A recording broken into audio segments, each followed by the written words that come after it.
Let's talk about the dream, right? The ultimate goal for pretty much any entrepreneur. A business that just runs itself, making you money while you're on vacation, while you're sleeping, or just not working. Today, we're going to dig into one of the biggest promises in e-commerce, the fully automated Amazon FBA store.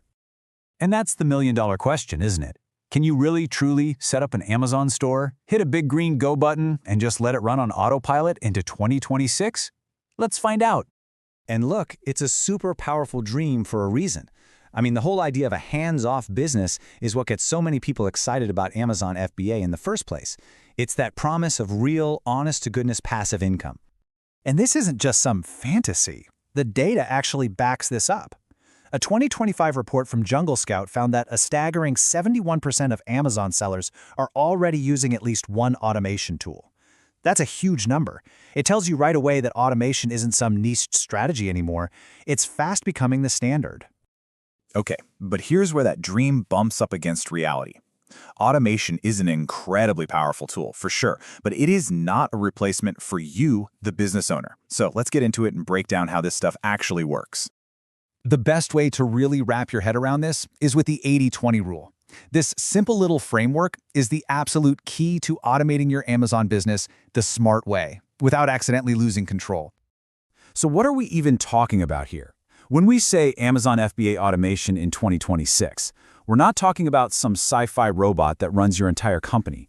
No, it's about using smart software to handle all the boring, repetitive, routine stuff, which in turn frees you up to focus on the big picture decisions that actually grow the business. And this chart right here, it just illustrates the concept perfectly. Think of it like this. About 80% of the day-to-day operations, the nuts and bolts, can be automated. That's the engine of your business. But that last 20%, that's the human-led strategy. That's the steering wheel. And you still need to be the one driving.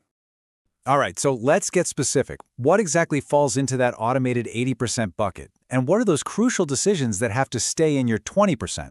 Let's break it down. Now, check this out, because the divide here is so telling. On the left side, the 80%, you've got tasks that are heavy on data and repetition. Things like tweaking your ad bids, figuring out when to reorder stock, changing your prices to stay competitive, and sending out those review requests. I mean, these are perfect jobs for software. But then you look to the right at the 20%. This is the stuff that makes or breaks a business. Picking the right product to sell in the first place, creating a brand people love, building solid relationships with your suppliers, or handling a crisis when everything goes sideways. No software on earth can do that for you. And the reason those operational tasks are so perfect for automation is pretty simple, right? It's because they run on structured data, sales numbers, click rates, keyword ranks. They follow rules that you set up beforehand. They plug directly into Amazon's system through APIs. And let's be honest, they don't need a whole lot of creativity. And we're not just talking theory here. There's a whole ecosystem of incredible tools built for exactly this. For instance, instead of losing weeks doing product research, you use a tool like Helium 10. Instead of manually messing with your ad bids every hour, you have software like Perpetua managing your campaigns. And to make sure you never run out of stock, you've got something like SoStock for inventory. See? Each one is a specialist, designed to take one super time-consuming task off your plate. This quote just hits the nail on the head. So here's the bottom line. A tool can automatically adjust a keyword bid for you, sure, but it can't decide your overall advertising strategy or what your budget should be. The tools are there to execute your plan. They don't create it.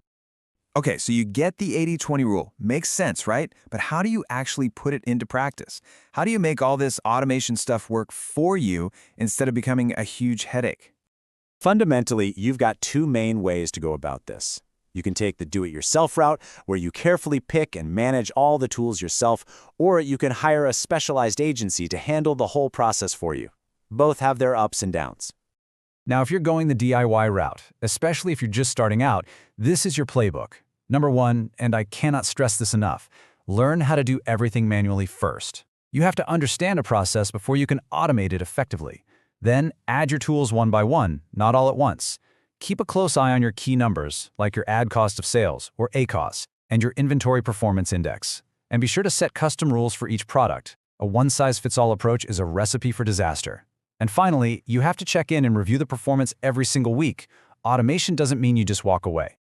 All right, but what about that second path? Hiring an agency. This can be an amazing option, but, and this is a big but, you have to be so careful. This industry is absolutely flooded with people making promises that are just way too good to be true. So here are the massive red flags you need to watch out for. First, if anyone guarantees you'll make a certain amount of money, run. E-commerce has zero guarantees. If they refuse to give you full, transparent access to your own seller account, that's an immediate deal breaker. I mean, what are they hiding? Be super wary of vague profit-sharing models, or if they're cagey about where they get their products. And if you see them launching the same generic product for all their clients, that's a sign they're running a cookie-cutter factory, and it's your investment that's at risk. So after all that, where does that leave us? What's your actual next step on this journey towards smart automation? It all comes back to this one core idea. All the software, the tools, the systems, they are there to support the business that you're building. But you, the entrepreneur, you're the one who has to drive the vision. So let's circle back and answer that first question. Can your Amazon store completely run itself in 2026? The honest answer is no. It's not a fully passive system, but is a semi-passive system where you only have to focus on that high-level strategy. Achievable? 100% yes. And that is an incredibly powerful place to be. And that combination of smart automation plus expert human strategy, well, that's the model that all the successful sellers and all the legitimate agencies use. The goal is always to build a scalable system where technology is handling that 80% of operations so the human experts can pour all their energy into that critical 20% of strategy. That's how you do it right. So, whether you decide to go the DIY routes or work with the team of experts, the most important thing is to automate the right way. If you're looking for a little guidance on your own strategy, a lot of experts out there offer free consultations that can really help you map out a solid plan for growth. And I'll leave you with this one final thought to chew on. As AI and these automation tools get exponentially smarter over the next few years, and they will, what is the one strategic decision in your business that you believe you should never, ever automate? It's something to think about.